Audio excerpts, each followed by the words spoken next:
నిత్య జీవం ఇవ్వాలని యేసుక్రీస్తును మన కోసం తన ప్రాణాన్ని రక్తాన్ని ఇచ్చాడు. తన రక్తంతో కాకపోతే పాపాలు శుద్ధి కావని తానే వచ్చాడు. మనం తన రక్తం ఎంత వాల్యూనో మనం రక్తంతో కొనబడిన వాళ్ళం.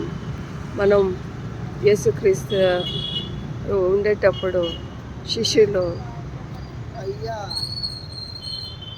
శిష్యులకి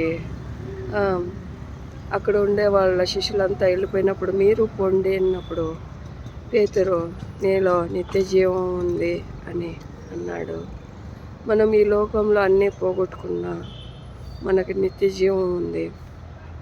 మళ్ళీ పరలోకంలో ఇక్కడ కంటే అన్ని విషయాల్లో అక్కడ పాపం లేదు, సైతాన్ లేడు.